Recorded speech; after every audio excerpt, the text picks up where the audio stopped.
My good people, welcome back to the Blessed Beyond Measure podcast. I am your host, CL The Source, your friendly neighborhood hope dealer, serving up that motivation and inspiration and that positivity.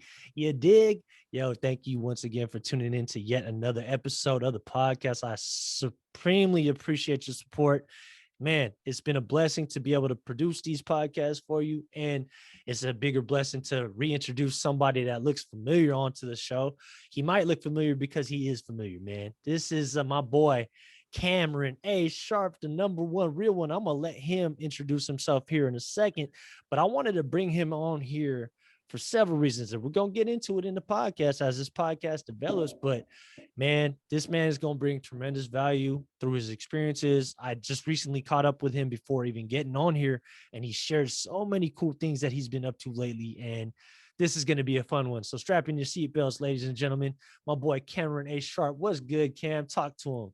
Man, life is incredible, and shout out to the real ones around the world. Y'all know who I am. I'm the number one real one, Cameron A. Sharpe, and I am blessed beyond measure to be here, my brother. For real, man. Every single time we link up, we have so much to provide to the people, and this is going to be one of those classic episodes.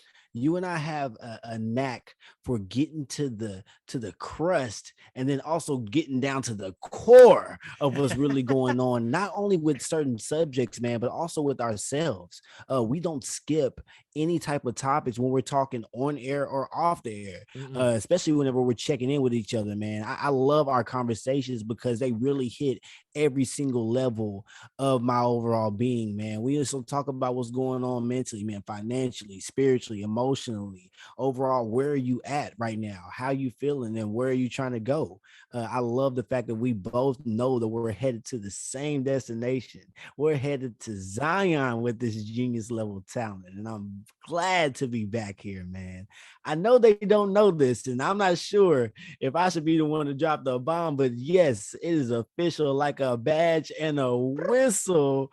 CL The Source is the co-host of the Unbiased Truth, and I am blessed to have you, man, because, man, the show has been elevating so much higher since you and I have just been in front of microphones, just going off the cuff, y'all. I'm not even going to hold y'all. I had a whole design and layout for the show when I first came into this because I thought I was going to have to do this alone for the most part, and I still do be hitting y'all with my own solo episodes because he and I both have our respectful platforms.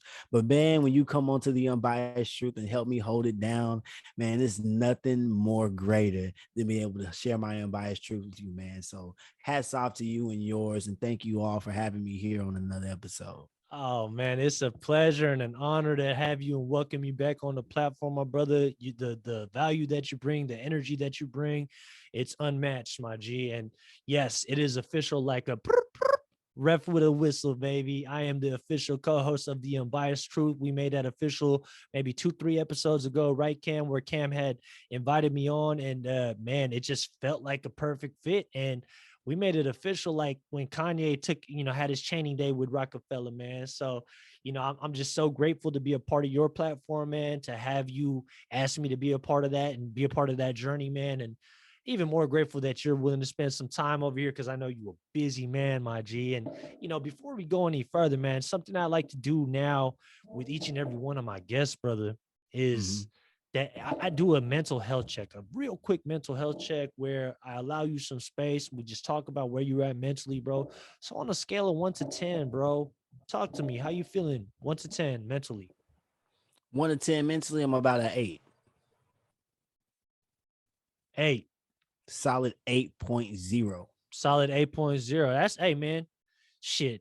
That's better than a 2 or 3, bro. I'm gonna tell you that much Mhm. right now, bro. And I appreciate you keeping it a buck with me, man. So like, if you don't mind, like, what's going on recently that ain't making it a 10, bro? I'll tell you, it's more about not being where I plan to be in my 5-year plan. We all, as adults, we go into this mode where we set out to do something. And some people set yearly goals that would be like New Year's resolutions and things of that nature. But I'll be setting out 5-year plans. And I was lacking on that due to a lot of different things that I felt were out of my control. But honestly, most of them were in my control. Mm-hmm. And so rebuilding my life, coming back to a point where I'm finding a new career, I'm finding a new creative outlets, and Mm-hmm. I'm catching up things that I wasn't building on in my absence creatively. It's a situation where it can be kind of daunting at times, seeing where I've gained so much rust in areas where, man, I mean, I feel like I'm at a certain age by now, man. If I had just been continue working on that, I'm this age, man, I could have been a master by now, type shit. But I took time to do other things. And while that's amazing that I've sharpened skills in other areas, I want to be more well-rounded to be able to conquer the avenues that I'm going to be. There's not a lot of traffic in my lane right now. Speaking my unbiased truth is not common. If it were common, everybody would be trying to give their unbiased truth, but everybody's searching for an unbiased outlet. They're looking for somebody to give them some type of information without having any other agenda than their overall happiness, to see them righteous at the end of the day. And that's what we're doing on our side. So, Mm-hmm. man, like, I think that that's very much so one of the reasons why it's not at a 10 as well, because it ain't many of us, but shit, less is more, dog. It's plenty of us. And when Mm-hmm. we tap in, like what we did today, when we tap in with each other and see how what's up, check on your strong friend, check on your weak friend, check on all your friends and see what they're up to. Because once you do that, situations like this happen where we're in front of the microphones, really talking and blessing one another with some game. And man, that's why really I'm not at a 10 where I want to be. But hell, man, it's a work in progress, and I'm blessed to be able to be here to be able to put that work in. Yeah, man, absolutely. And for those that don't know, like me and Mhm. my boy Cam, we hadn't talked to each other in the past like couple weeks at least, right, Cam? Where last time we probably talked was maybe like 3 weeks ago. We stay in tune with each other online and stuff like that. But for a period there when we first connected, which was I want to say at least a couple months ago, I think I had you on the podcast and I was on your podcast, so we were talking quite regularly and just keeping up with each other. But life happens, bro. Things are moving, and we don't stop moving, bro. But I Right. think it was important for us to catch up, and I'm glad we did. And then that led to this impromptu episode right here, bro, because Yes. originally I had you scheduled to come in on Wednesday, and we were gonna lock that in, which would have been totally fine. But I think we just Mhm. felt it today, and we were like, "Fuck it, let's get this done, man." And you know, I'm just so grateful to have you here, bro. And it's important to ask the question, why is it not a 10 yet, on a scale of 1 to 10? But I think an even more important question to ask is, how can we get it to a 10 and keep Mhm. it to a 10 and keep it pushing past 10? You know what I'm saying? Mhm. So like, what you think about that, bro? Like, how can we get it to a 10 like real soon? I believe it's doing things to actively push and I don't know, the better way to put it is rebel against that anxiety and that feeling of unworthiness. Going and doing the things that make you feel uncomfortable, because Hmm. that's actually where you should be in these moments. The places where I usually wouldn't speak, I'm speaking now. And doing it more often, just showing up. Like we talked about, man, most people don't even show up. I'm showing up. And once I'm there, I'm going to force myself to put the work in to be who I need to be, to put in Yes. my work. I'm not trying to do this for nobody else. It's similar to like going to the gym recently, man. That is a voluntary pain that people put themselves through Uh-huh. in order to get a certain result. And that's what I've been starting to really convince myself when I go to the gym. But I don't go to the gym like normal people would. When I do my workouts or when I'm doing certain types of reps, I don't count them until they start burning. And Hmm. even then, I don't count them after that either. I'm just in there putting in the work to feel good about myself. I'm not there to count and to test myself. And if I do this amount of reps, I'm going to be expecting this different results. I'm not going there with expectations. I'm going there setting a standard. I am going to work out until I feel good about myself. Hmm. And then I'm going to be done. Really, the only reason I work out in the first place is not to look good. I work out so I can be able to do the things I want to do. If I want to just get up and run a mile one day, I can do that. If I want to go play football one day, I can just go do that. Want to play some soccer or, go play some basketball just on the off the whim day. Yeah, I can do that because I actively put my body through this voluntary Hmm. pain that gets me to that point to where I can win. So it's not just with working out though, y'all. It's meditation as well. Hmm. Sitting there trying not to fall asleep. Yeah, that's voluntary pain, y'all. Because sometimes I know it hurts. You're not really vibrating at the frequency you need to break through that day. And so you find yourself just sitting there trying to waiting to excel, basically, is what I like to call it. You're sitting there trying to find the blue dot, trying to guide yourself up, and you just really can't find the ceiling. Well, it's moments like that where you have to show up and just sit in your confidence, sit in and really analyze the work that you've done, Mm-hmm. close out more of those tabs that you've opened up, stop troubleshooting, and just sit with the overall software that you built. Like, and I think that's it's important to understand that, man. We all are building this type of supercomputer, this brain that we have. We're all building this supercomputer daily, man.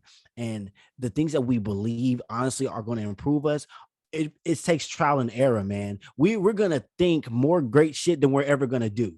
Like when all Mm. is said and done, more is always said and done, right? Mm. So that's why I say, if we want to really get out of that bullshit, if we want to push it to the 10 and keep it there at a 10, man, do the shit. Don't just be saying the shit. Hey, go out there and really do the shit. And that's how we get to that 10, bro.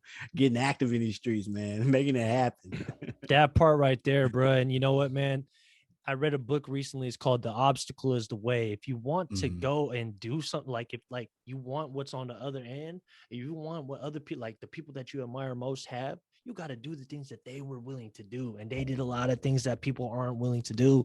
That the things that stretched them, the things that made them uncomfortable, they put themselves in those situations, right? And they came out on the other end victorious, right? And Yeah. it's dues to be paid. It's putting in the 10,000 hours, bro, getting them reps Mhm. in, like we talk about, man. And you know what, man? Going back to what you were talking about with exercise, I love that. I love to hear that you're moving your body intentionally too, bro, because that's so Mhm. important.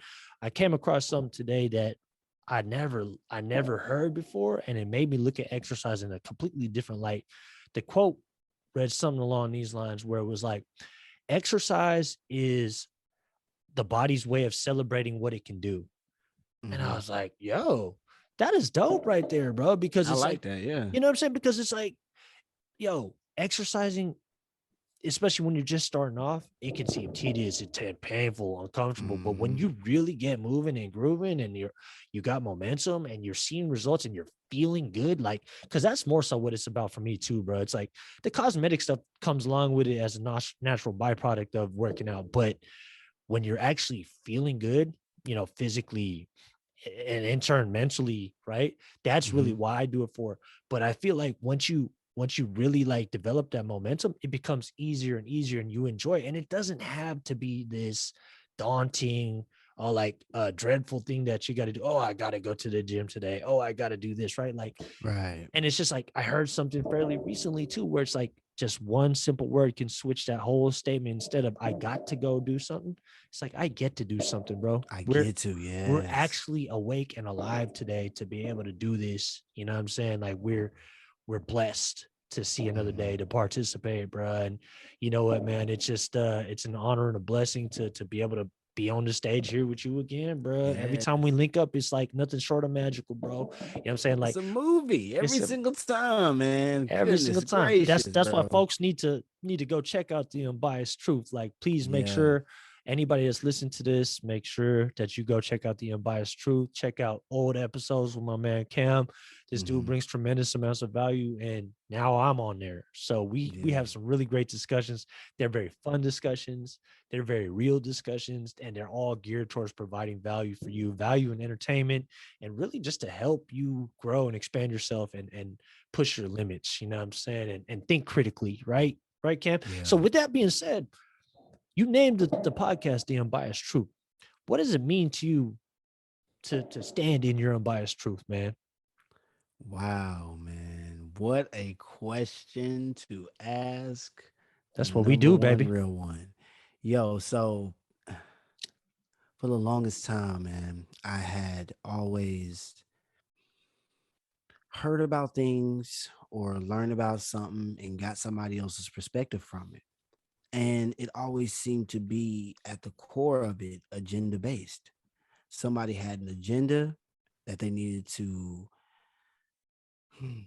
for lack of a better way of putting it, enact, and they needed that shit to work out properly. So they started to indoctrinate people to Mm. have and think a certain way. And Man, for the longest time, I was finding a way to be able to come to a point where I could literally be able to understand the core meaning of everybody's conversation. It's like, man, I understand the story of the Tower of Babel in the Bible where, they built the tower up so high, almost reached God. But I mean, there's no way it's possible it could reach the heavens like it really could have, but it all fell down and because all of them ended up having to speak different languages. And so I always thought, yeah, we could all speak different languages. We could all have different religions, opinions, creeds, and biases. But ultimately, what we all want to do is be righteous. Hmm. We want to be righteous in our intentions. We want to be righteous in our studies, in our endeavors, in our practices. And that's why we do the things that we do. Man, being unbiased is going to be the most important thing and the useful tool that we're going to have in this next generation, because they're going to have a lot of agendas being thrown at them. They're going to have a lot of people having their own personal interest in the matter that have nothing to do with seeing people be happy and righteous at the end of the day. And I wanted to be able to create a safe space for real ones that could have conversations that they love in front of the people that they love. And that's why, man, I started speaking on the Unbiased Truth to be more therapeutic. We talked about this on the last episode when you introduced me to the folks. We had a great conversation on our last episode, and y'all must go back into the archives of the Blessed Beyond Measure podcast and check out my first form. Yeah, that's when I was just Super Saiyan Cam. But now I'm coming at y'all in my other training form, now. But it's like I said, it's important to me to have a platform to where people can come to it where there's no agenda, just real people having true conversations with Hmm. each other about things that are going on, not only around the world. Because when we first started out, we were just talking about sports, and sports people are cool and all, but man, there's real people having difficult situations going on in their lives. And I want to talk about that shit. I feel like the unbiased truth is universal.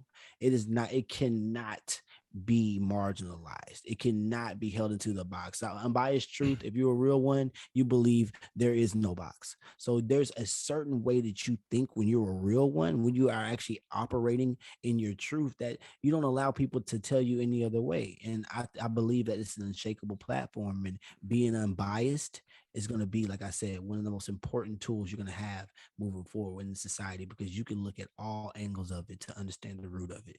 And Hmm. that's how you get to it, man. You can hear both sides, see both sides like Chanel, and you'll be able to really know. Thank you, man. Shout out to Frank. Yeah. Oh man, that don't let that one go over y'all head, man. See both sides like Chanel. See Yes, on both sides. I sir. feel it. I see what you did there, man. But Mm-hmm. you know what, man? I completely agree with you. And being the new co-host of the Unbiased Truth podcast, man, I've experienced this firsthand, and the level of conversation is very high with what we talk about. And nothing is off topic. We really come off the cuff with what we talk about. It pertains to a lot of relevant events, a lot of we're just trying to provide value all the way around, by sharing our energy with everybody and just kind of helping everybody not to see things in just one specific way, systematic way. It's like we're trying to help you think critically by thinking outside of the box, looking at things differently, providing the unbiased truth. Like, we're not Yeah. providing our actual biases. We're looking at it more from, like, we're looking at certain things and we're dissecting it, and we're really trying to analyze it from a standpoint where it can be of service to other people. You know what I'm saying? Yeah. And it's a Yeah. beautiful thing, bro. We have righteous intentions in our own personal biases. Like, listen to me. We have our own personal biases when we step in front of these microphones. I get that. But when you come to the unbiased truth, it's an opportunity to practice being unbiased. And then on top of that, turning your words, yes, they're truthful, but turning those words into truth, and then in turning that truth into love. And that's where we Yes. really get to it, yo. When you Yes. start turning that truth into love, that's when you start tailor making it for the ultimate goal, righteousness, right? We can't get there if we turn, like, bro, I have been truthful to people before and my tone completely threw them off. They like, damn, man, you was yelling at me, man. But it was the truth. It was the truth. And I've always said, well, I mean, if you were standing in the road and you was about to get hit by a car, would you want me to whisper, hey, get out the road? No, I'm gonna say, hey, get out the road. So when I gave somebody their truth, I'd basically be yelling at them in a sense with my tone, when I was really just wanting them to be out of harm's way. But I had to start looking at it from a whole nother angle, man. If I truly love that person, I'm gonna go get them out the street. Hey, come here. Come on. I don't care if that truck's on, if it's gonna get us both, fine, fuck it. But I'm getting both of us out of the situation. And because I always felt like you're really a piece of shit person if you can't really look at the core situation of somebody's thing, let them know what they're doing wrong, and then provide them a new way to win. If you go to situation and be like, oh man, you ain't right, you're selling drugs is a bad thing, and you don't offer that drug dealer a new way to win, a new way to profit, you are just as bad as him because you're operating in a shameful energy. There's no reason to shame anybody if you can offer them a way to win, help them be more righteous in their intentions. And that's what we're trying to do, man. If I can't help you, I'm not going to hurt you. So that's what that whole meaning is about, man. If I can't sit up here and try to help you out, I'm not going to sit up here and hurt you, Nope. tell you, berate you. I want to debate you. If anything, I will debate you before I berate you. And I We think are that's, not the enemy, right, bro? yeah, we're not the enemy, man. If anything, people finding you unbiased is one of those situations where they confide in you because they know for a fact that you're not going to sit up here and not only take their side, you're going to be able to see the other side and be like, well, let's find out what's righteous about this and what's also harming us. Because I mean, a lot about accountability is realizing what you do and what part you play in your own destruction, right? So you got to really look at what part you play in your own destruction and then be like, yo, man, if I'm being unbiased about the situation, there's improvements that can be made here in order to see what we can do to help grow this situation. Right. And that's how you grow, man. That's how we doing down over there. And that's really, the basis of having healthy dialogue around whatever it is we're talking about.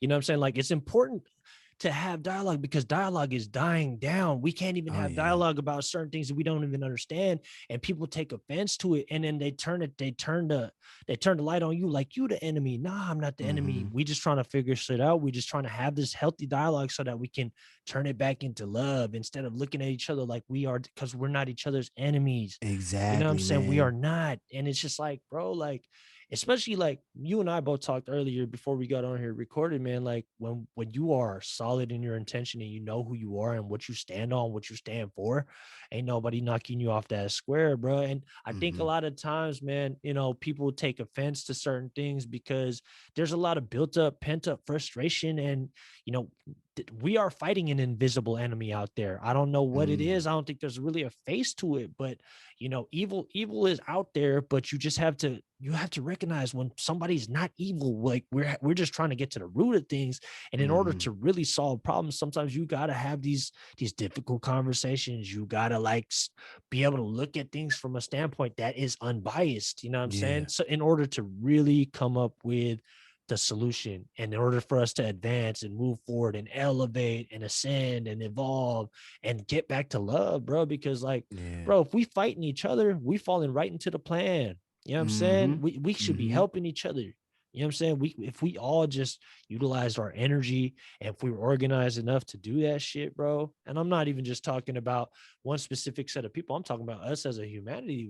There's no need for wars, in my opinion. There's no need for violence. Just like, bro, use our words. But people get so frustrated they don't know how to articulate their feelings to the point where they can just they can let that go. You know what I'm saying? But like Yeah.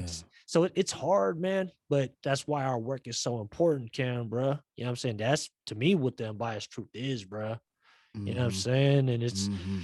it's a struggle. It's an everyday struggle, because for myself, bro, when I engage with certain people sometimes, I revert back to old ways that I've been conditioned to kind of be and shit like that. And I kind of operate from a lower version of myself, but through a increased sense of self-awareness, man, I've really been able to catch that quicker and, give myself the grace, first of all, when I make a mistake and I slip off my square, I get right back on that shit.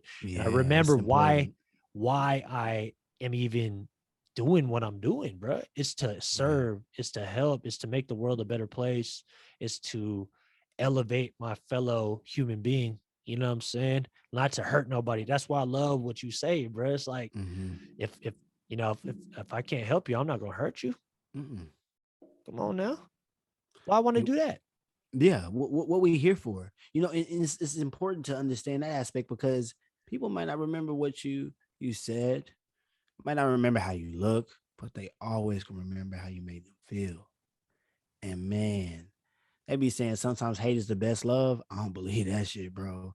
Like I'd rather just let it be, man. I'd rather leave no impression Mm. than leave the ultimate impression.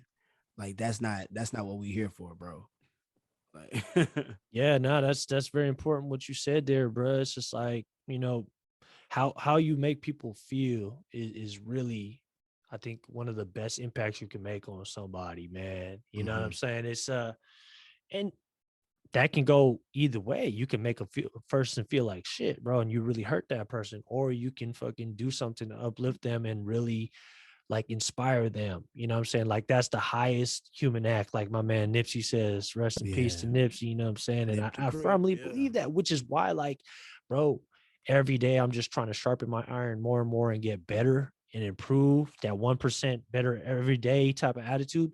So that Yeah. in turn, bro, what I'm able, how I interact and how I move and how I uh just my energy is, bro. I really just try to be more aware of that, bro. And it's gonna help. It's not gonna hurt people. The old me, bro, I was hurting people and I was toxic, bro, because I was hurt. There's that Hmm. saying that, hurt people, bro. And Facts. when I was that motherfucker that was toxic, bro, and that was like saying, doing some fucked up shit, that some out of pocket shit, running the streets, hurting people, doing shit, and like looking for trouble, basically, bro. It was because I was in a deep pain, bro. I realize Yeah. that now. And having gone through and still continuing to go through my healing journey, bro, and really in order for myself to ascend and move myself and advance further, man. Like I've learned that was the case for me. I was hurting big time, bro, and I didn't know where to fucking. I didn't have any outlets. I didn't know how to use any other outlets but like drinking and partying and really like just fucking myself up. And then in Hmm. those spaces, I was violent, I was angry, all these different things. So this person that y'all see in front of you, I wasn't always like this. Hmm.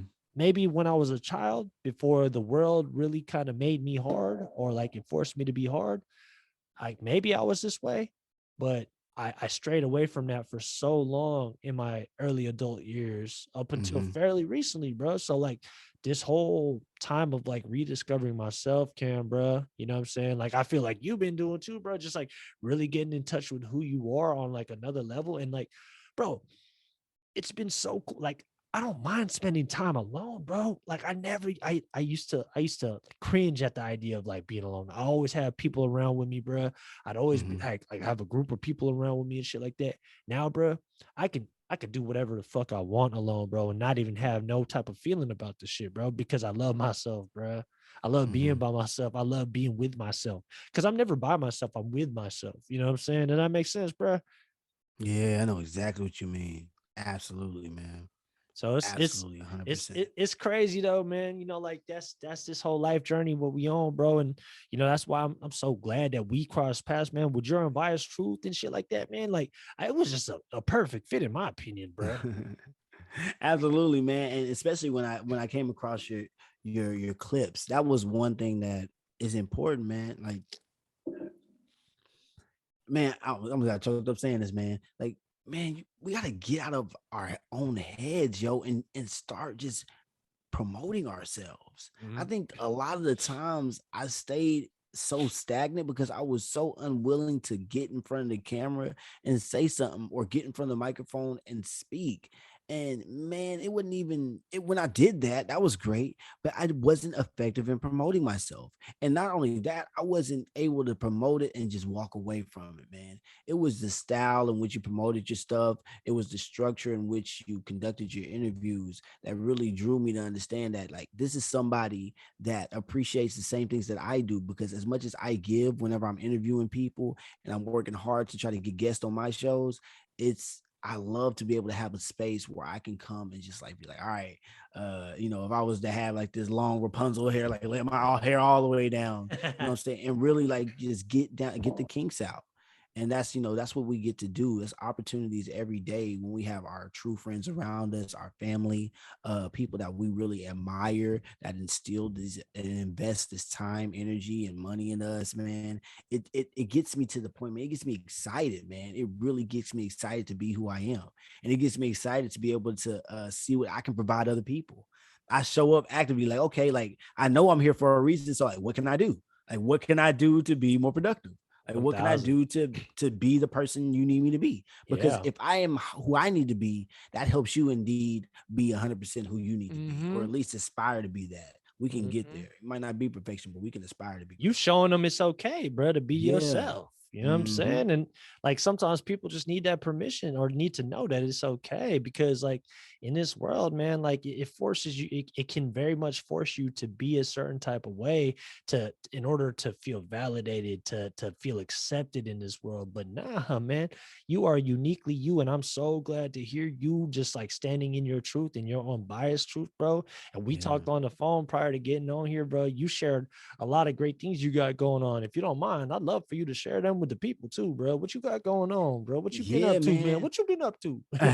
Well, you know me, bro. I have always, as much as I love being from the microphone, I love real life a lot, man. I haven't even released a couple episodes that we got of the Mm-hmm. Unbiased Truth because I've been just enjoying real life a lot more. And I inspire other podcasters to do the same. I know y'all all got a schedule. Listen, I had. I have and had a posting schedule too. I try consistently to provide some type of way to know people know I'm alive at least whenever I'm posting on different types of channels. But I'm excited about life, my real life. I'm excited about the people I get to talk to, the places I get to go. Recently got to speak at certain schools and was able to really talk to the Mm-hmm. youngsters and instill to them to let them know that they do not need to grow up because it's a trap.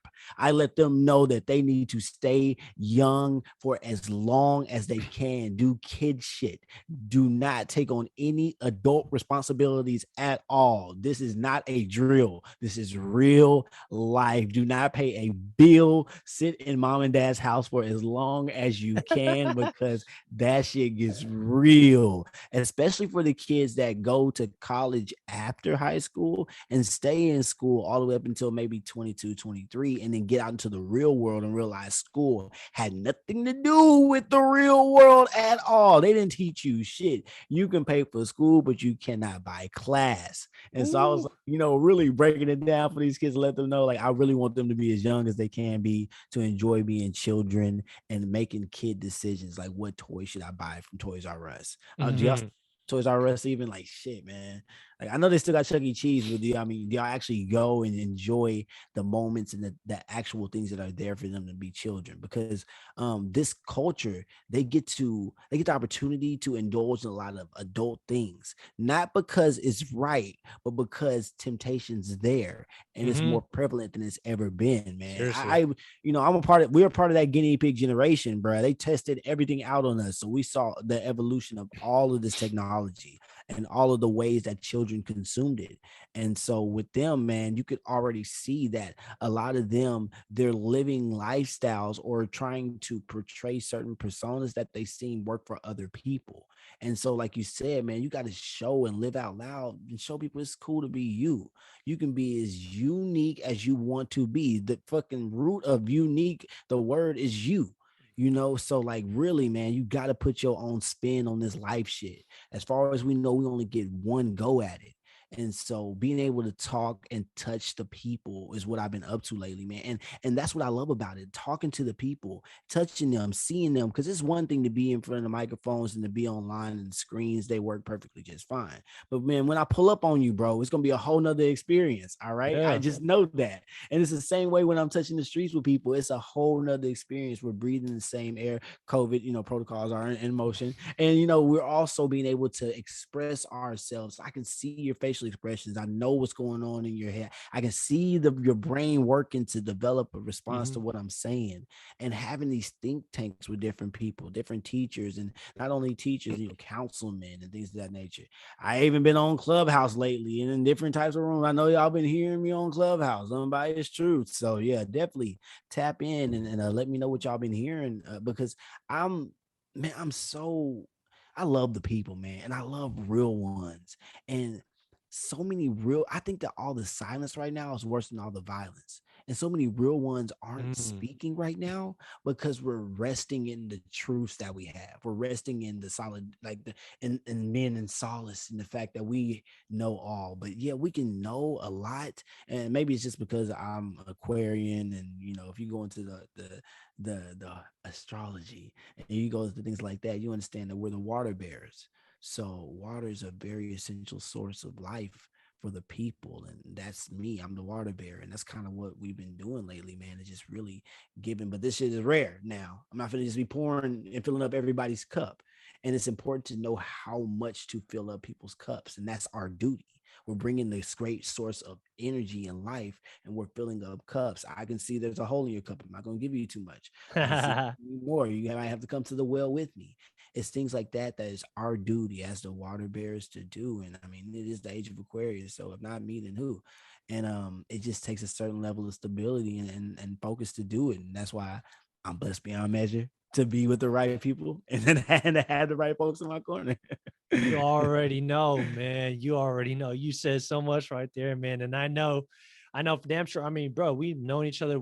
When was it that you got?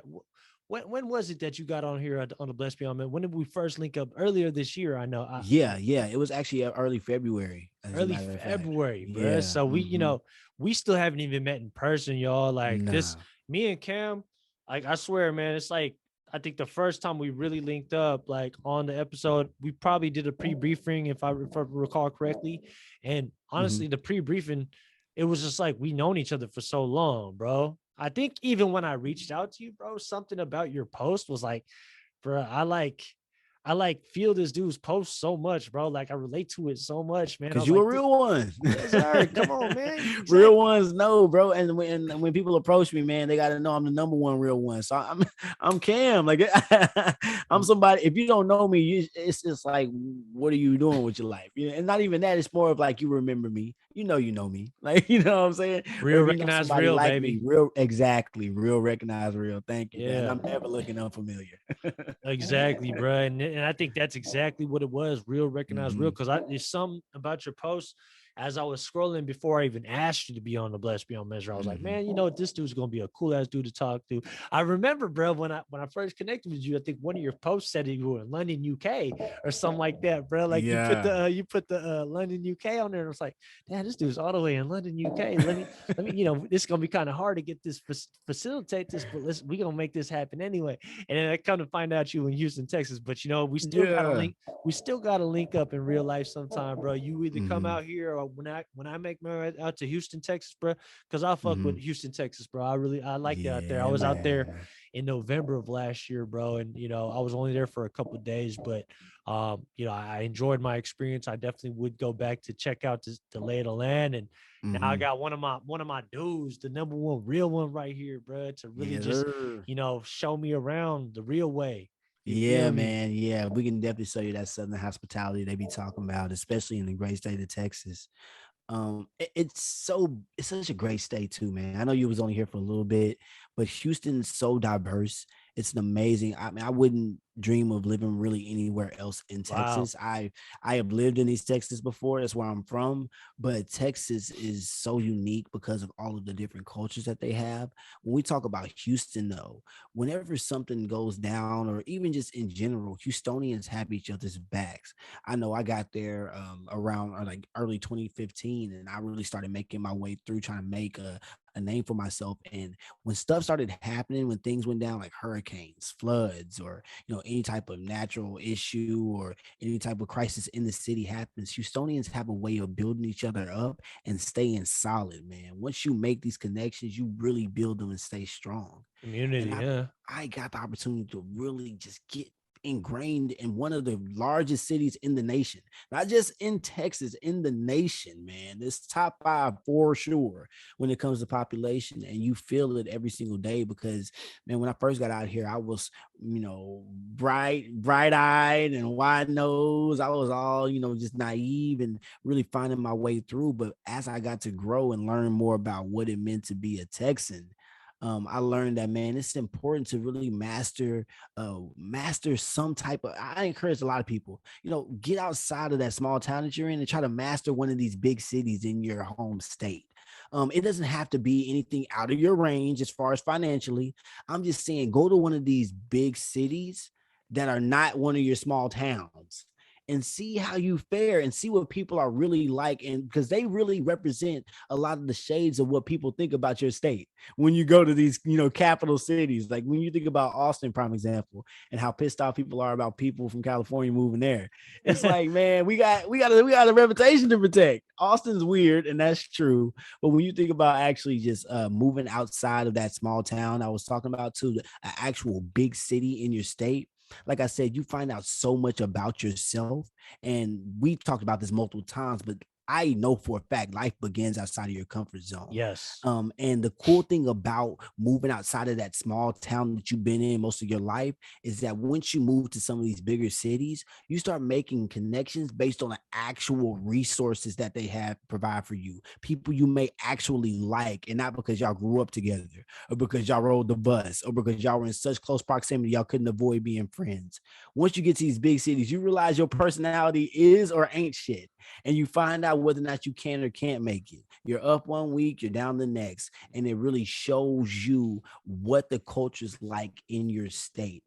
Texas is great because the cost of living is good, baby, and no state taxes, baby, and we got that grid. Of course, they fucked us over, ERCOT. I'm still waiting on my check, but it's like, it's a great state. And like I said, and doing what I just told you all about, trying to just get to a bigger city than your small town at least once in your lifetime and thriving, it's a beautiful experience. And that's why I got to Houston, man. So when I come out there to the Bay, though, man, I know you've been established out there, man. You probably, when we ride around, man, they're gonna be, rolling out the red carpet, man. I know for a fact we're gonna be doing it big. Hey, bro, you welcome anytime, my G. You know what I'm Yeah. saying? I like born and raised out here in San Francisco, and I know for sure just Mhm. how you describe Houston, Texas, bro. Like they're gonna be chucking the deuces at you when we Yeah. riding around, bro, for sure. You know what I'm saying? So Yeah. like, it's gonna be the same thing over here. It's gonna be love, man. I mean, I really ain't out on the scene as much as I used to be when I was like a little bit younger. Mhm. But when I do get a chance to interact, bro, like I like to associate and really interact with some real ones myself, bro. Like I like it's one thing about me, bro. To be honest with you, bro, like if the energy ain't right, I'd rather not even like be Mm. fake and entertain that shit, bro. Like I'd rather just keep it moving and really just like be around people that are doing things that like I feel like are conducive to help them grow and like also that's going to inspire me, bro. So I like the people that I be around for the most part it's really not that many, man. I just be around my loved ones a whole lot more recently, man. Like as far as the party scene, like I used to do that heavy, bro. I used to do that heavy. You still be partying out there? I hear the parties Hell are no, I man. hear I the do parties not are party. popping out there though. I do not party. No, no, no, no, man. We focused on the grind, man. We focus on this work. We getting this I paper. feel you. When I did go to parties and whatnot, it was always there's this term or really this phrase I like to use. Some things are better inside of the store. And that's what some of the party scene is like in the city, man. Some things are better left inside of the store. So you go, man. You look at the flyer, like, oh man, this is bound to be the shit, man. It's gonna be everybody gonna be, it's gonna be packed, it's gonna be nice. Then you get there and you're nice attire. This is that and the third. You find out it's packed out, people stepping on your shoes, you sweating out your perm, your girl, she getting left behind, drinks are weak, or it's a situation where the music's too loud, you can't even enjoy your date or have conversations the way you want to. Partying out here in Houston can also be dangerous if you're not right around people. And it's not that they don't like out of towners or people that are unfamiliar. It's just that some people are intolerable and they just don't suffer anything, not even a mistake. You could make a mistake by bumping into somebody, spilling a drink, and it's a whole situation where your life now is in danger. And I'm not saying that to try to stop people from going out in Houston. That's not what I'm saying now. But man, when you talk about partying, like we used to party, man, there was a certain type of camaraderie, man. Everybody had each other. You see somebody too fucked up, hey, give them some water, man. Like some who got their keys, you know what I'm saying? You know, stuff like that would go down at some point. Nowadays, people don't give a damn about you, bro. They'll watch you pass out. You know, so they'll watch you pissy drunk, get in the car, and then you're in a whole nother realm of not only threatening yourself, but putting other people in danger.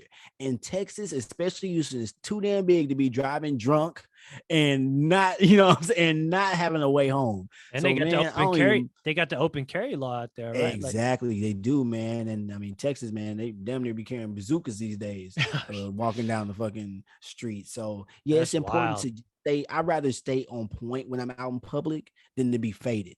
If I'm gonna get faded, I'll do kickbacks, no doubt. Yeah, hit me up at a kickback. We can go to a lounge or some shit. But when I'm out in public, I ain't going to no party. I ain't getting faded, nothing like that, because I need to Facts. be on point and moving with a certain type of It, decorum. it be like that. It be like that out here too, bro. You know what I'm Mm-hmm. saying? Like, clubs out here, man, motherfuckers, like, it's almost like motherfuckers are just like looking for that shit, looking for trouble, bro. Like, Mm-hmm. and you know what?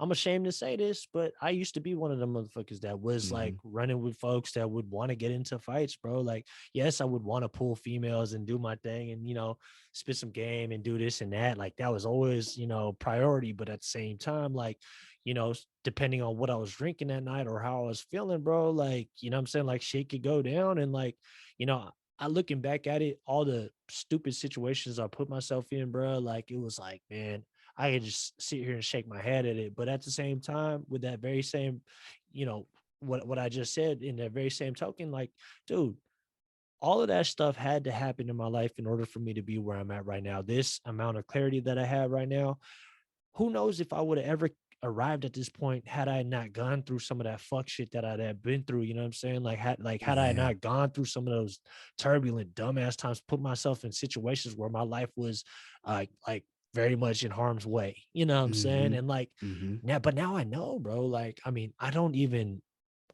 have the urge. Maybe it's because I'm getting older too. Who knows? But like, I think it's more so about just like, I don't see the allure and attraction in doing that no more, bro. You know what I'm saying? I like similar to you, bro. Like, I'm just trying to get to work on myself. I'm trying to get to work on the brand. I'm trying to get to work on helping people. I'm trying to just keep learning, keep growing.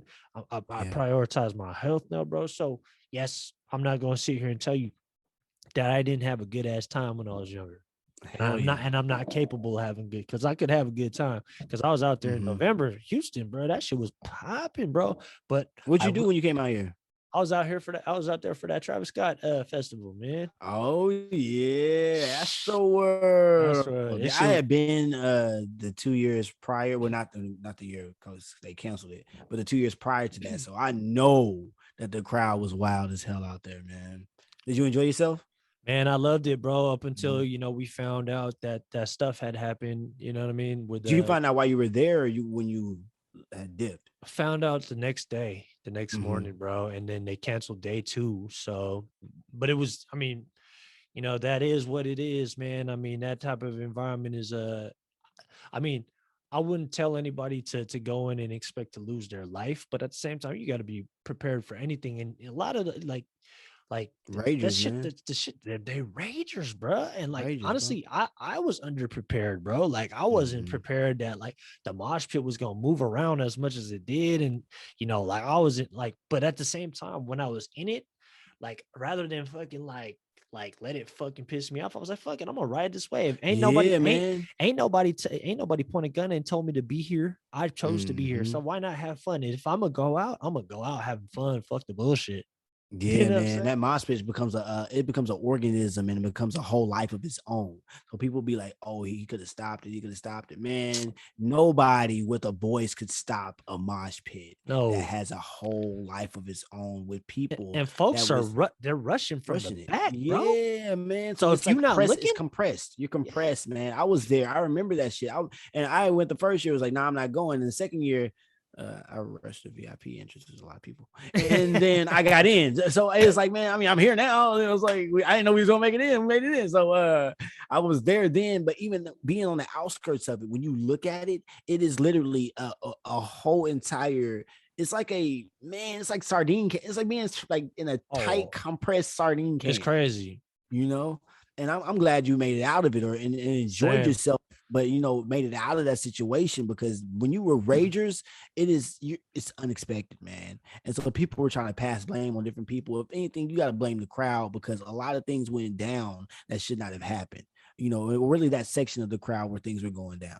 Yeah. So like being there, I just got to say, man, I'm glad that you made it and had a good time, but made it out of that situation. Houston, like I said, they do have a situation where they do come together, and that was one of those situations where everybody came together once again, and showed love and tried their best to be about the community. But Hmm. I mean, we haven't even heard from Travis Scott since that happened. Do you still listen to his music? Oh, I love Travis still, man. I Oh mean, yeah, I understand me that too. like people have to find a scapegoat and this and that, and it's easy to point the blame at the person that coordinated the whole thing, but like, dude, I mean, that's just, I hate to say this, and well, I don't really hate to say it, but I'm of the belief that, bro, like you got to be responsible for everything that happens in your life, bro. I don't Mm-hmm. I don't point the blame at shit no more, bro, but myself. If Yeah, something's going bad in my life or something goes wrong in my life, guess who gets to blame? Me. that's I'm on not me. Yeah. blaming. I put myself in that situation. I didn't, ain't nobody asked me to be there. I fucking did that shit. I chose to Mm-hmm. be there. You know what I'm saying? Whatever comes along with that, you accept that shit, bro. Yeah. And I know that might sound insensitive to the people that, lost people in that, you know what I'm saying? So my heart sincerely goes out to them. Like, I really believe that. But, but at the same time, like, dude, like, it happened, and it's really difficult. And maybe my tune would be different if I lost somebody I love, but at the same time, I would probably find a way to look at it like, yo, this shit was No. like Mm-mm. like dude, they put themselves in that situation. Yeah. And I don't know every single situation of the people that, because I didn't, honestly, like, it's not that I didn't care, but I didn't want to use my energy. I didn't want that to just like drown me in sorrow, bro, because when I'm in a sorrow state, bro, I can't operate from a high frequency, bro. Mm-hmm. You know what I'm saying? And my energy is tainted, and I can't do what I do best, which is try to help and serve and inspire other people, bro. And if I were to just go down those rabbit holes to find out who and what happened and this and that, it'd just drive me nuts, bro. And it's just not a Yeah. good service of my energy, bro. So I just felt like, I'm enough people were already going to do that. They were going to crucify Travis for it and this and that. So I'm just going to let it be what it's going to be. I'm gonna just stay on the side, and I'm gonna keep focusing on me, bro. And it's like that with a lot of things in life for me too, bro. There's a lot of tragic things that happen in life, but I Mm-hmm. I can't I don't have enough bandwidth to land to every single one of them. You know what I'm saying? And if Yeah. I do, I'm not going to be able to help anything, bro, because it's just stealing so much of those energy units from me. You know what I'm saying? And then I'm no good to nobody, bro. Then I'm Right. living in a depressed state, bro. I'd much rather look on the bright side of things and do my best to put that energy out into the world, especially now because it seemingly so feels like the world needs it more now. So now more than ever. But I mean, going back to that whole situation, bro, like, that experience was my first time in Houston. I have a really good friend that lives over there, and he showed me around. I was able to, I forgot we had this really good Tex-Mex place, was really good. Hey, Um, Tex Mex. Yes, Tex-Mex, sir. yeah, we did that. And then, and then me and my friends I was with, we went out to a couple clubs, couple strip clubs. We did our Yes, thing, bro. sir. And You was in the city for it. Yeah, oh yeah. boy. But I did encounter an experience, bro, where I was Mhm. feeling myself, and we had bottle service and the whole shit, and Shorty was on me. We was, doing our thing, and this dude came up and like try to check me about me dancing with his girl, and the girl was like, like, it was kind of weird, but I was like, fuck it, this ain't even worth my energy, bro. I was like, Yeah.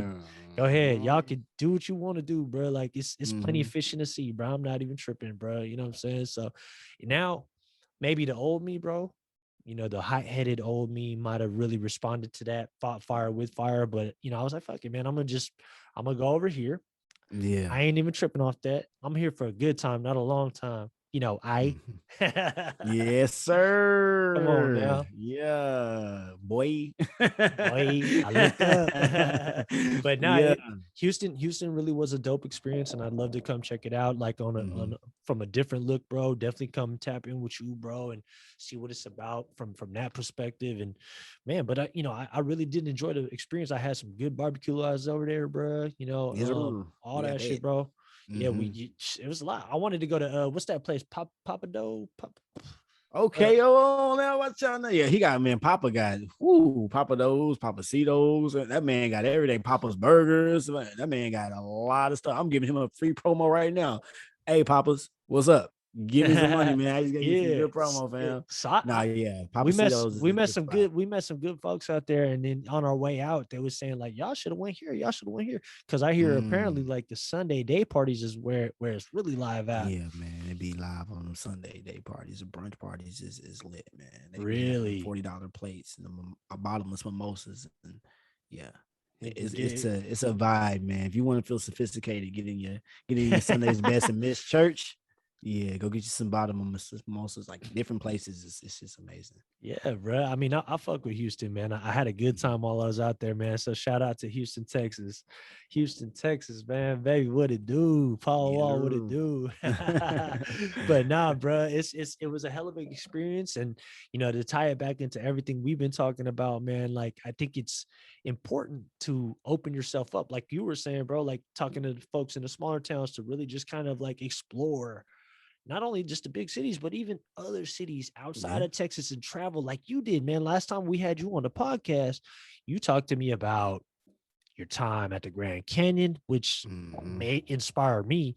I still have yet to get there, but that's definitely on my to-do list, brother, because of Yes. you. Love to hear it. More Yeah. so because of you, because of what you told me about that place and how you just felt so connected, like to the earth in that space. And then on top of that, bro, like what blew my mind about our last conversation was your whole experience in Japan, bro. Hmm. So now that we have you here again, bro, I would love for you to expand on that experience further, man, because I know there's a lot more to tell about that shit.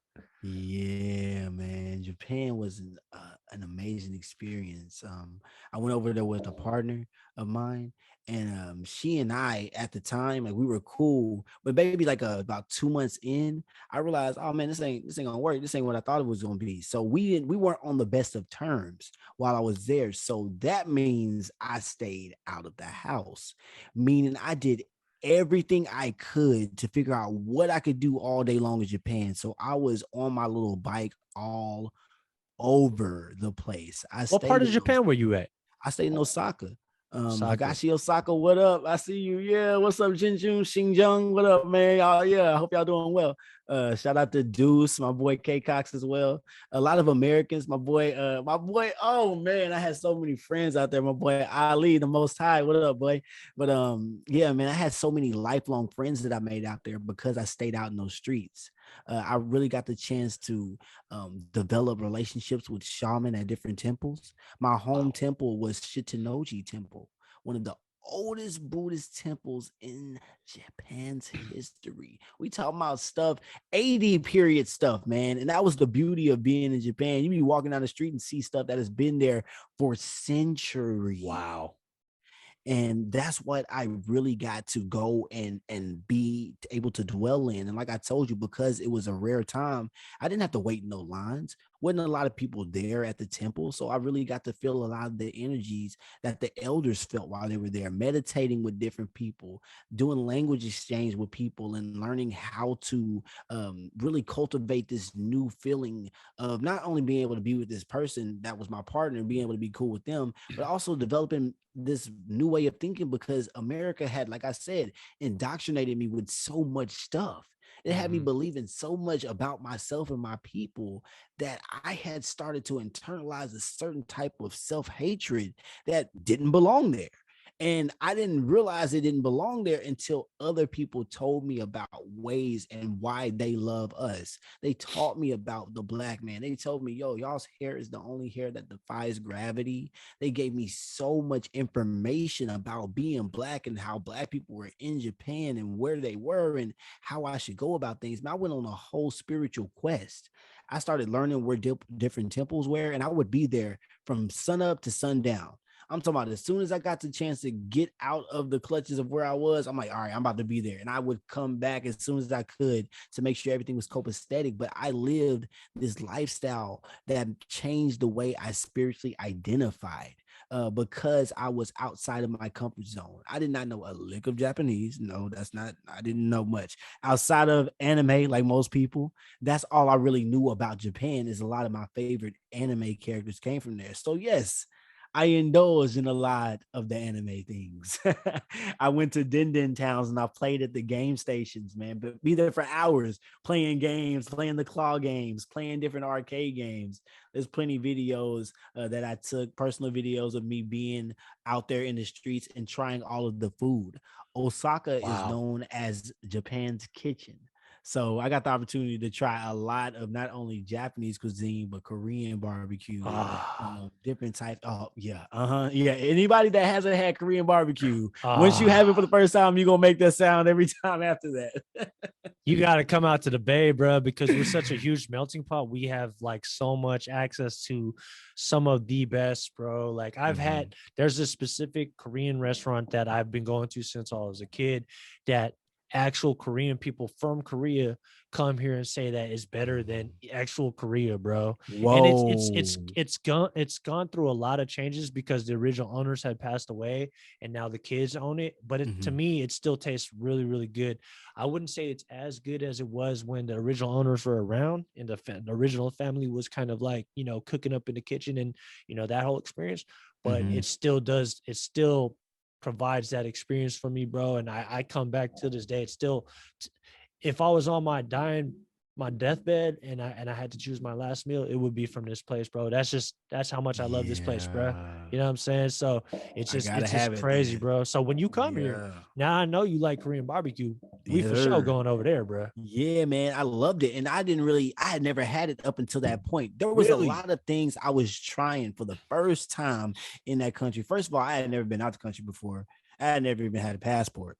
So this is like my first literal trip on a plane that was more than 4.5 hours. I Wow. was over there it was a 14-hour flight.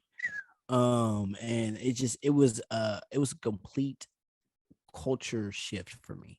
I Mm-hmm. completely immersed myself in a different culture. And I tried, like I said, I tried a lot of different things I'd never tried before. Not only were the American menus for our favorite stuff like McDonald's, Wendy's, Burger King altered, but even a lot of the, like I said, it was during the pandemic. So a lot of the great mom and pop was what we would call them stores out there. A lot of the food places that stayed open, you knew they were great if they stayed open during the pandemic because that means that everybody knew that they were the plug. And so I would go to these places, man, and get some of them the greatest meals and experiences I had ever had in my life. And when I went to Tokyo specifically, man, I ate at this place called Soul Food House. Oh my goodness, man. It's black people in Japan making Stop. What? soul food. My brother. I stepped in there and for an hour and some change, man, I felt like I was right back in America.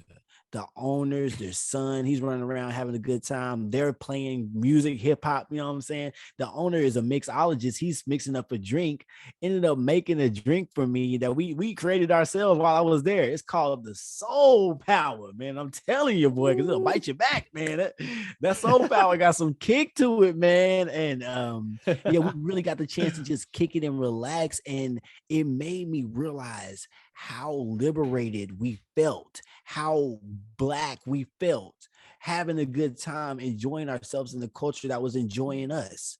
People Beautiful, around us. bro. I mean, they were people around was enjoying our conversation. It was a lot of people in there, but just to see somebody that looked like me, that knew how liberated I felt to be able to walk down the street, hear sirens, and know they're not coming for me. And it's not like I did anything wrong, but there's a certain level of anxiety in America when you hear sirens as a black man. Just to be Mm-hmm. able to go somewhere where nobody looks like me, nobody has my skin tone whatsoever, but I know I'll make it out safely.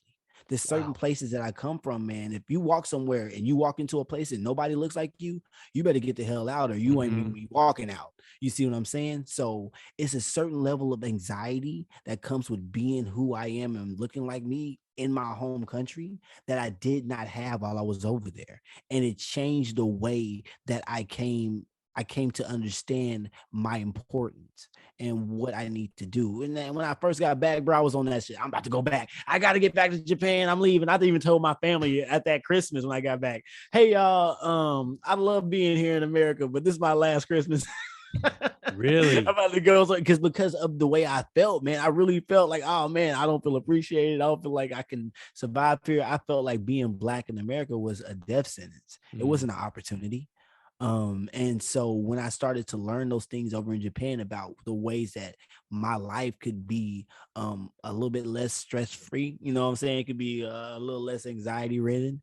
I started to take those methods that I learned, like meditation, take those things like positive thinking, like literally like actively, intentionally thinking positive thoughts was not a thing before I left for Japan, man. I really would dwell on these concerns about what society would do to me as soon as I open that door, and it's just unconscious almost. It becomes ingrained in your subconscious.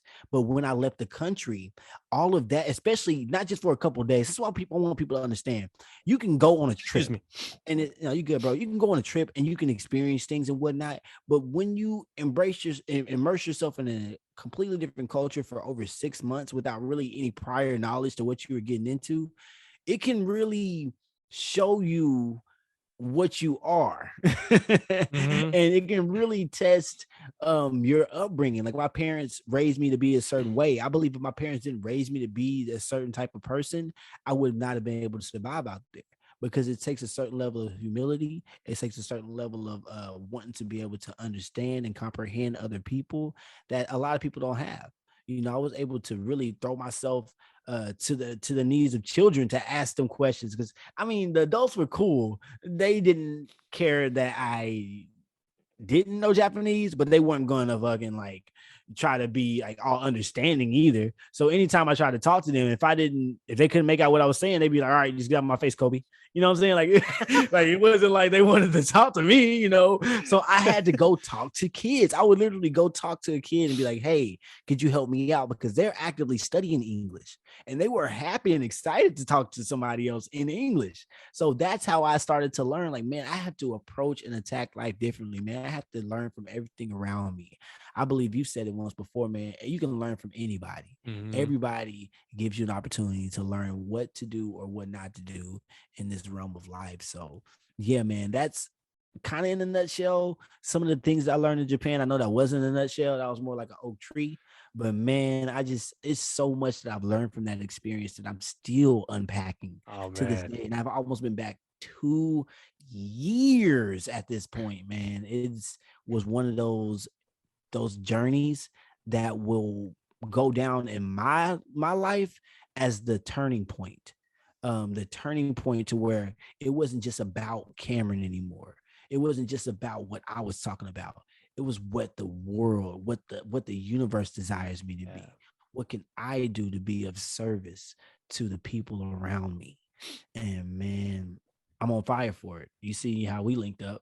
I'm on fire for it, man. I can honestly say that, like you said, the situations in your life where you were doing certain things, had you not gone through those things, you wouldn't be the man you are today. Hey, ditto, my brother, ditto.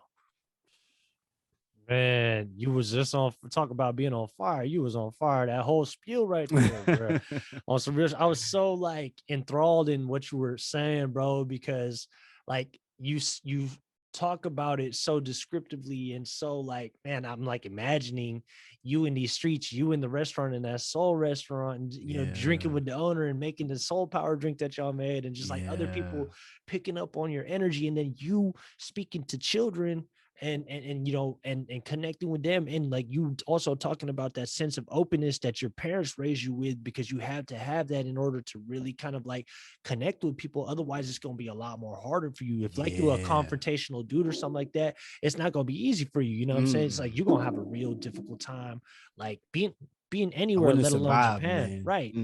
Right. So for all of that had to happen in a line for you to have that experience and ultimately transcend you to who you are right now and who you're continuously evolving to be. And it's a beautiful thing, brother. Mm-hmm. Keep fucking standing in your truth, bro. Shining your light bright as bright can be, bro. Like I promise you, man, nothing but good things is gonna happen. And even if there's situations that might come up and test you, and situations that might challenge you and make you want to revert back to old ways, rise high, my brother. Honestly, keep taking the high road, keep learning, keep growing.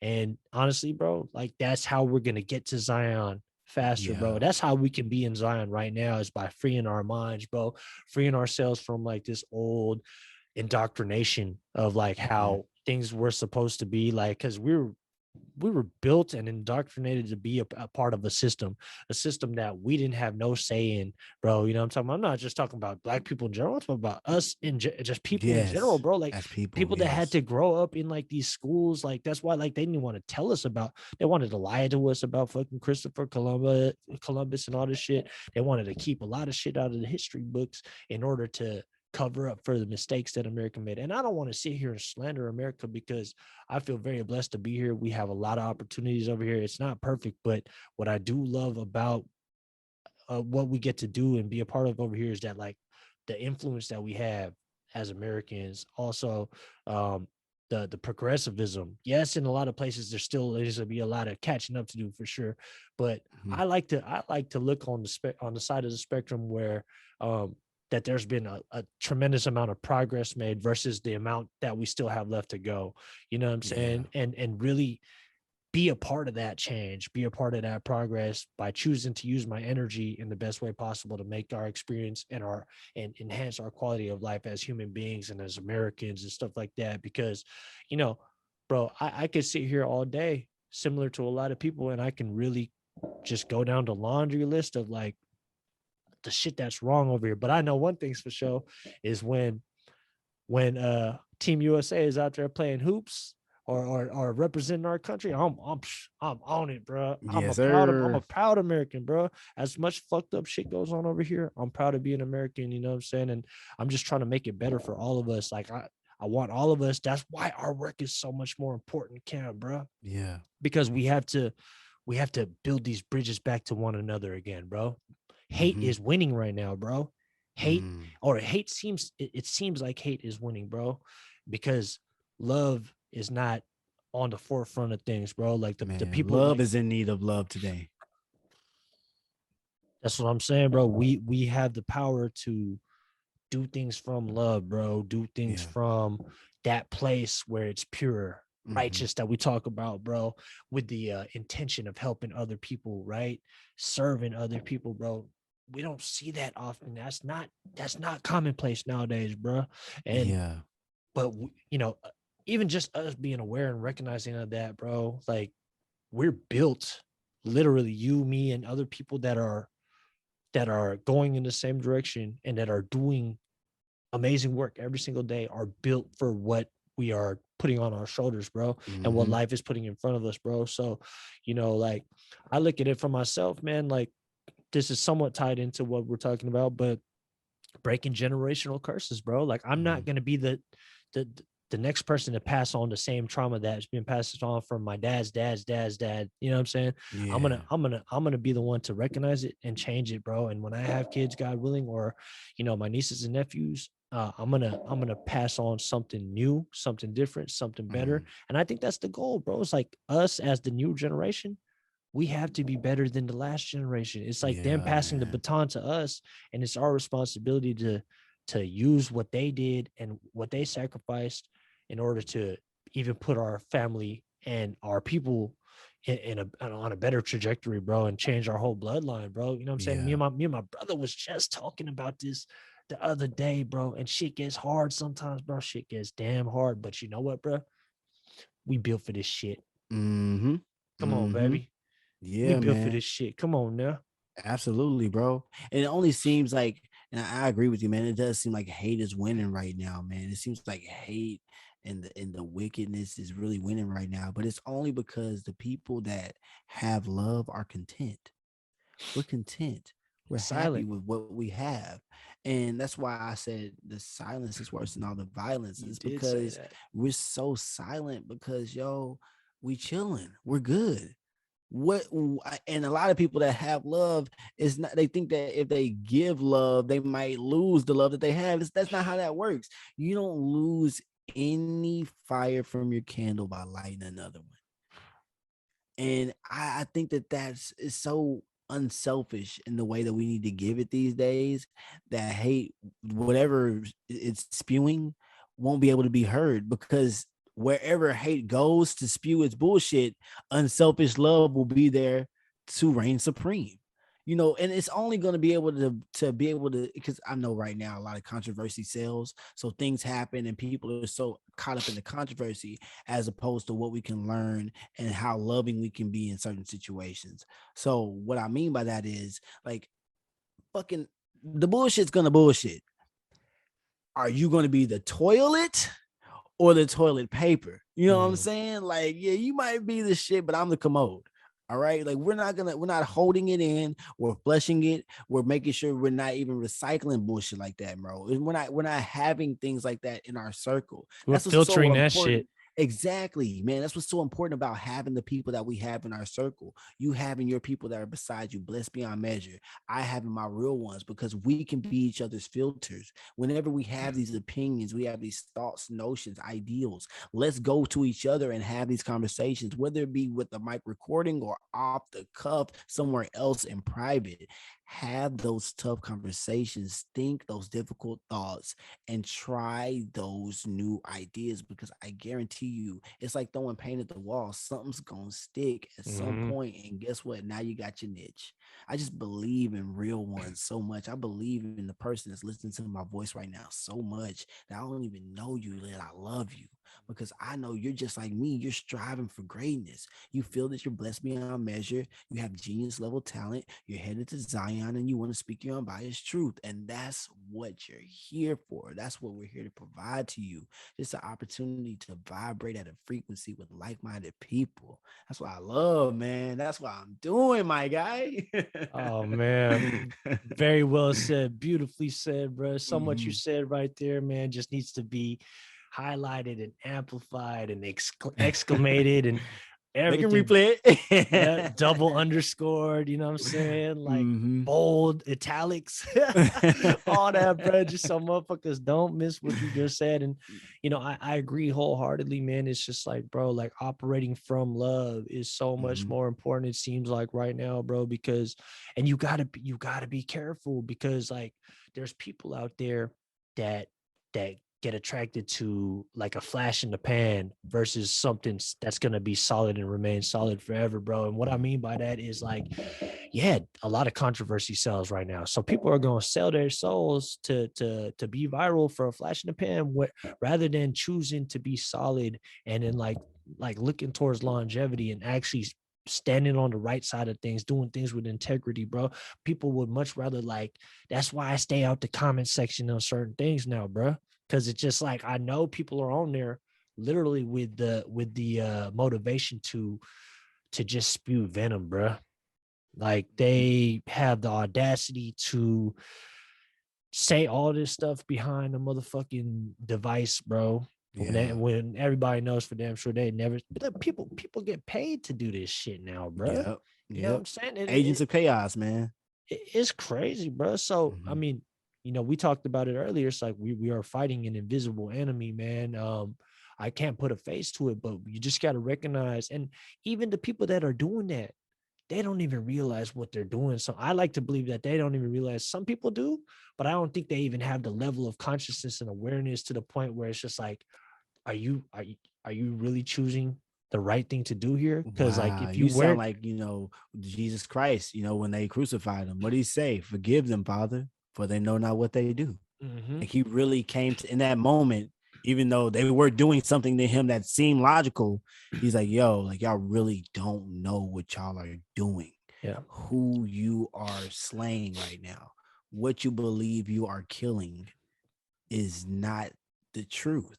And I think it's stories like that identify with people. And it's a universal story. That's why so many people gravitate toward it, even if they don't believe in it. That story of the martyr, that story of dying for what you believe in, that story of going all out for what you are and who you are. That's why, I mean, I just admire for what you do and how you speak about things, man. That's why I'm even here in the first place. Appreciate you saying that, fam. I really do, Mhm, man. And it's it takes work for sure, man. mhm, And like I was telling you earlier, man, it took a lot for me to be who I am right now. And I'm not by no means am I done, bro. It's a lifelong process of getting more and more in tune with that inner child, bro, and really kind of like getting to that that human nature, that early human nature before I had to become what I felt I had to become based yeah, on societal structures, based on conditioning, based on expectations placed on me, pressures, all these different things, right? So it's like that same liberated feeling that you had in Japan, bro, like versus being out here, like how you described that, like that's how I'm trying to mhm, be wherever I'm at, bro. You know what I'm saying? Like I want to make it just like you say, make it okay for people to feel like they can be themselves, bro. yeah, You know what I'm saying? And it's like it takes consistent work, and it takes, oh my gosh, it takes that work leads to you being able to see, like sympathize and empathize with people, even people that are doing wrong to you, yeah, that like mhm, you can find forgiveness in them and compassion towards them, bro. Like I don't know if you've ever come across this book, but it's called A Man's Search for Meaning by Viktor mm, Frankl. Have you heard of this mm. book? I heard of it now. I gotta go check it out and make sure y'all check it out too. Great book, bro. And it was for me, it was a tough read because I'm not going to put it all out there for everybody, Mhm, but I don't want to steal the lesson from it. But like, I just want to kind of like give you the basis of the book. But it was based off the real life true story, bro. Like the dude that wrote it, Viktor Frankl, he was a doctor and he was a Jewish doctor like, in fucking, what do you call it? In the Holocaust, bro. mhm, You know what I'm saying? Like he was in these camps, you know what I'm saying? And like even in those moments where people are doing the most wretched things to you, bro, like these fucking soldiers that they were doing the lowest shit that they could do to you, bro. mm, Viktor Frankl and like the people that were in there with him found compassion towards them, bro. Like, because they knew that they were the ones that were in prison, that they were the ones that they were in pain because they were hurting other people. They felt the need to hurt other people. You know what I'm saying? Like it mhm, was hurt people hurting people. It's so much deeper than how I'm explaining it. But like mhm, what I gathered from that, bro, is that like it's almost like a Nelson Mandela, bro. Right mm, when he was a fucking prisoner, bro. Like mhm, he felt sorry for his captivate, like the people that held him captive. You know what I'm saying? Because mhm, like they didn't know, like even though like it seemed like they were aware of what they were doing, they didn't know like the amount of pain that were causing, that they were doing. And like for Nelson Mandela and Viktor Frankl and other people like that to be on the receiving end of all this pain and still have the compassion, that fucking blew my mind, bro. That was yeah, so man, profound to me. I'm like, that's how the huge. how the fuck could you, like, they can do some of the most heinous things to you, bro, and you still don't hate them?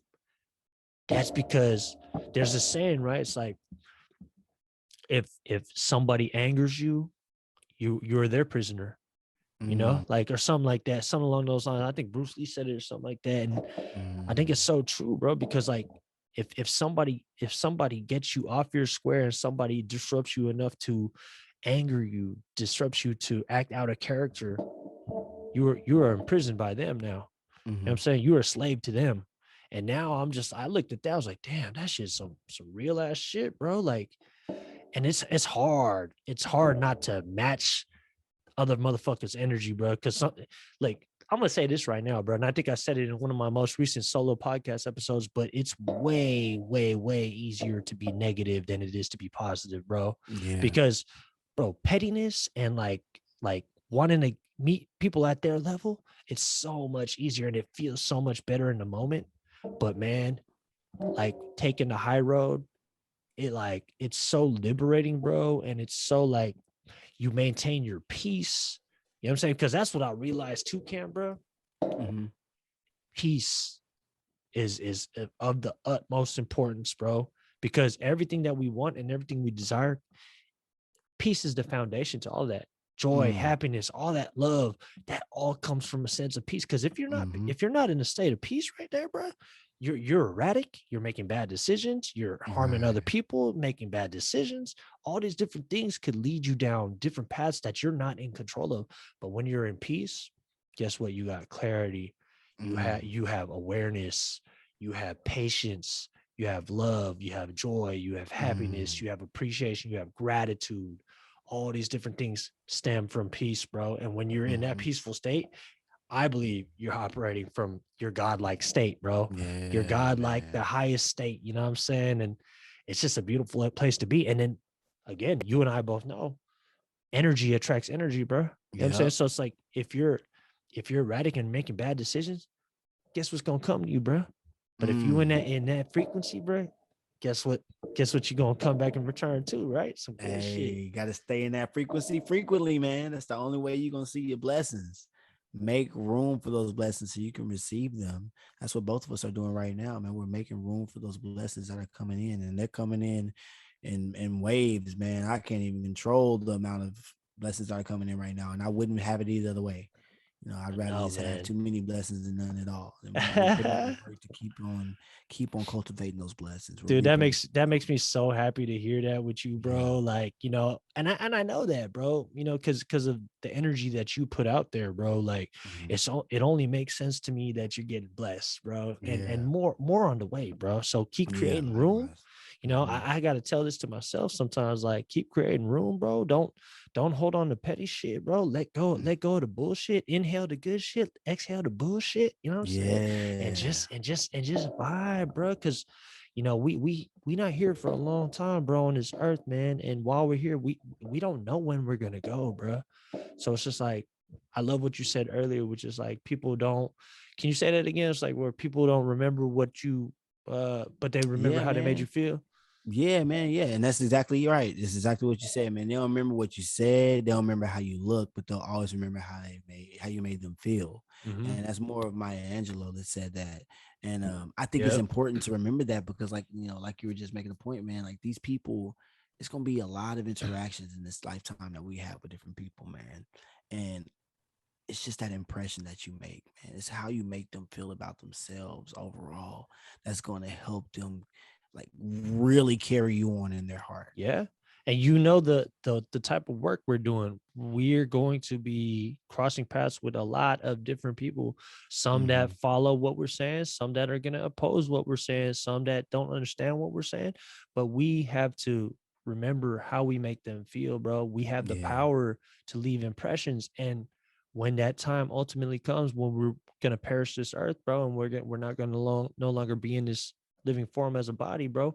Like, how Hmm. are people going to remember us? What is the impact that we made? How did we make the world a better place, bro? And I think that's like a strong why to remember, like why we're doing what we're doing. You know what I'm saying? Yeah. Like, cause you are like the work that you're doing, bro, the work that I'm doing, and the work that now we're combining to do, not only on this podcast but the Unbiased Truth, bro. It's gonna Yeah. be. It's like I feel like it's so much needed. People don't even realize they need it, but they need it right now because we are Hmm. fighting these invisible forces that we can't put a face to, bro. You know what I'm Hell yeah, man. saying? We just fighting these algorithms, man. That's why it's important to be yourself and be happy that you did it for yourself and others around you.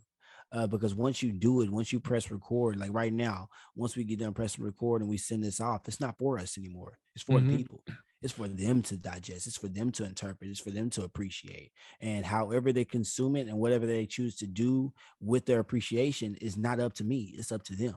They can Hmm. go as far as listening to it another time. They can go as far as sharing it, liking it, to putting somebody else on the episode. However, they decide to show appreciation for what I did, that's up to them. I cannot control that. Only thing I can do is be pure and righteous in my intentions for the reason why I'm right in front of this microphone right now. And the rest is up for you to decipher. It's your gift that you just shared, and it's up to them. Like when you Hmm. give a gift, it's no longer in your possession. You can't tell a person what to do with it. You know what I'm saying? Like, Yeah. but you can only hope that like the intent that you put it out there with is going to infuse them, inspire them, and really push them and move them in a direction that they need to be going in. You know what I'm saying? Like somebody needs to hear what we got to say, bro. That's why Yeah, like I man. always try to encourage people, you know, live in your truth, speak, people need to hear your voice. You know what I'm Hell saying? yeah, man. You got dreams and you got the right to chase them.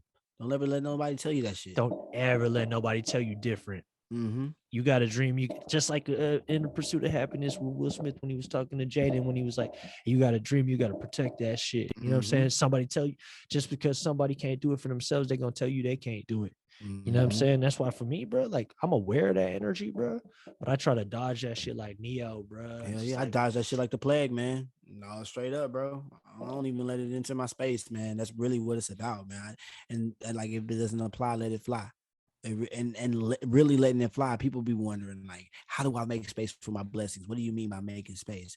Letting stuff go, letting it go. letting it all go, the good, the bad, the indifferent, the sad. Let all of it go and watch it come back to you tenfold. All of what I just said will come back to you tenfold. You'll learn the same lessons until you complete the course. And what I'm saying is, yo, as much as y'all want to sit up here and act like life is just one great Disney movie, is not. There is much turmoil. I like to think of us all as damn near tragic heroes in a Shakespeare play, because we're going to go through every single act of life.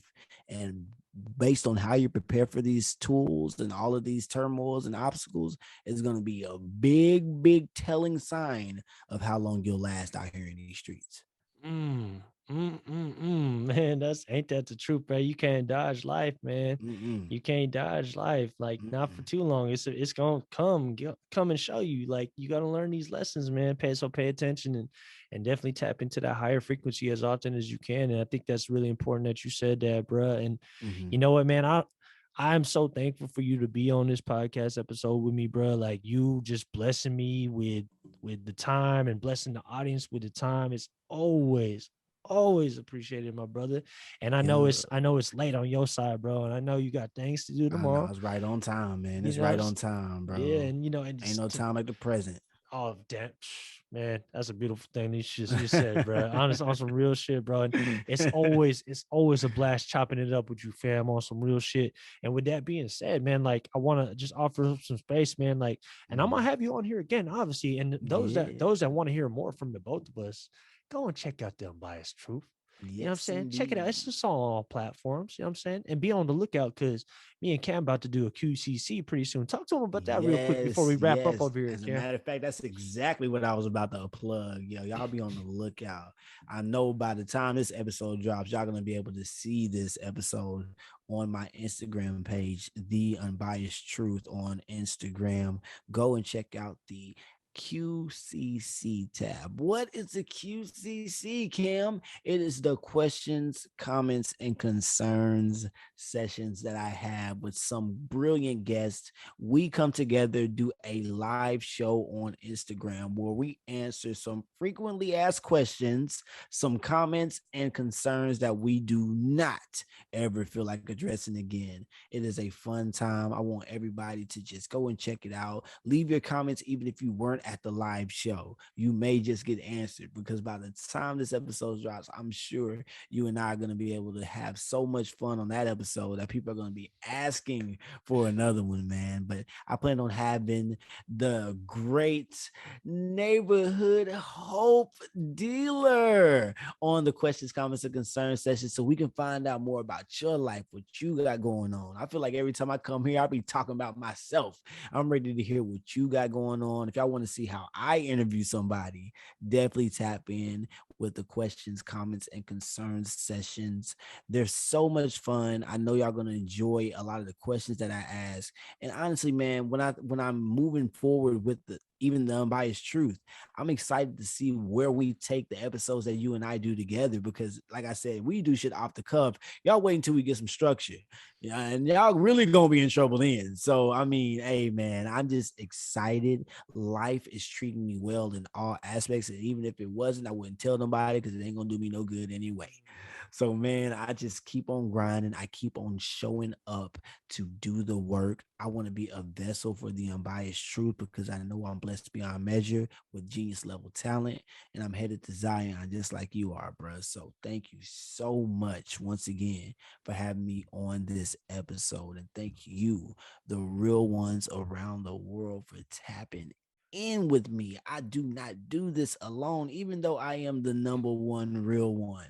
That does not mean that I am solo. There are real ones around the world that identify with what we're talking about. That's why I know for a fact I have to keep going. I have to keep speaking because a lot of them don't have what I have. That's the confidence to speak in front of a microphone unbiasedly for however long y'all been listening for now on, and for however long you'll be listening in the future when you hear my voice pop up into your ears. But yeah, man, it's for the unbiased truth. That's what I do it for. Cameron A. Sharpe, and the A stands for Ooh, amazingly. ooh. Awesome. A stands for Yeah. amazing. Awesome. Come on, baby. Audacious. Let's Yes, sir. go. Yeah, you know how Wayne used to do it. We say F baby, and the F is for phenomenal. What is Hell yeah. Weezy anyway? fucking baby. Hey, and real talk, man. I am personally looking forward to that QCC, and it's going to be a fun time. I'm already knowing, bro, and just getting on Instagram live with you, bro, and really just flowing in our conversations like we do, bro. Like I think that sometimes, honestly, bro, like when we're speaking, like I know from my perspective, I don't even. Sometimes I'm not even aware how potent our gems that we drop are, bro. Yeah, man. And then Likewise. when I I be listen going back back, like, damn. I listen back to the shit. I listen back to the shit. I'm like, oh, I feel like Dylan in the booth. I feel like spitting hot Yes, fire. sir. Yeah, man. Steph Curry from the other 3-point line. For real, man. Like it be woof. From the Man, it be like logo. he rise. I be realizing that too. A lot of times when I be talking, people ask me to repeat what I just said, and I'd be like, I don't really remember what I just said. Like, cause it be the spirit, man. It takes over what, and it says what needs to be said, as It's, opposed to what I think. Before I get in front of the microphone, I always have a mantra that I speak. I say, all of you, none of me. And I'm speaking to the spirit when I say that, all of you, none of me, because I don't want any of me to flow through when I'm speaking. I want all of the great spirit. I want all of righteousness to flow through me. I don't want any of what Cameron wants to say. I want all of what the spirit needs to be said. beautiful. And like that's usually what happens, man. So I be blacking out sometimes. I didn't even And I know be you coming did that. back and people be like, bro, what did you just say? I'm like, I don't know. You're just the I said antenna. words. You're Yeah. downloading messages from the universe and just Yeah, pouring bro. in. I'm Yeah, yeah. I didn't even know you do that. That's a beautiful thing, bro. I'm gonna have to borrow that from you, bro, and just really come up with my own mantra before I get on here because, Straight but I up. think in a similar way I do the same thing. But I kind of feel like Frank the Tank on fucking Old School where he was on the Mhm. debate where he had that brain fart and he like beat that like super, he beat that debater. It was hella funny. He just woke up. He's like, "What happened? I just blacked out." Yeah, man. That's hella funny. But on That's some how real it shit, goes. bro. That's how it go, man. And we just everything that we do, bro, is super organic, super authentic. You know what I'm Mhm. saying? It's real, bro. Maybe that's why I have such a low tolerance for fake shit now, bro. Like Mhm. I can't stand fake shit. If I see it, I just have to distance myself, bro. You know what I'm saying? Yeah. Fake energy, fake people that talk shit, haters, whatever. Like, go ahead and do y'all. Like, live y'all Mhm. miserable lives. And when y'all ready to elevate and when y'all ready to do stuff, the door's open for you. But you gotta Mhm. really prove it to me that like you willing to do the work, not just talk. You know what I'm saying? But for those that really are students and paying attention because I'm a student, bro, and I'm just Mhm. sharing, I'm just passing on lessons, bro, that and gems and things that flow through me. And I'm just trying to channel my energy to help other people, bro. So, it's like each one teach one type of thing, you know what I'm saying? And like Yeah. on some real shit, bro, like that's why I don't entertain energy um that ain't healthy for me to receive, bro. I'm not Yeah. gonna give unsolicited advice, bro. I'm a rock with the people that want to hear it from me. You know what I'm saying? Mhm. And there's a lot of people out there that rock with me, and shout out to each and every one of y'all. I appreciate y'all. Everybody that's been rocking with me from day one, from my family, from my friends to my new friends, to fans of the show, to friends of the show, to people to my brother right here, Cam, man. You know what I'm saying? Yeah. Because we learning from each other. We just trying to sharpen each other's iron, bro, and just make it to Zion. Truly. You dig? Truly. And on Mhm. that note, bro, before we get up out of here, is there anything else you wanted to touch on before we wrap this thing up, bro? Hey, I just want to tell everybody out there, you are blessed beyond measure. Do not be afraid to speak your unbiased truth. Thank you for reminding them, brother. Thank you for reminding them, and thank you for being here again, man. It's always a fun time, and I'm looking forward to the next time we do it. So y'all make sure to tune into the Unbiased Truth. Y'all know me. It's your boy CL the Source with my boy Cameron A. Sharpe, the number one real one. We out here signing off. Y'all stay up and stay blessed. Keep going and keep growing. Peace. Funky dokie. Yeah.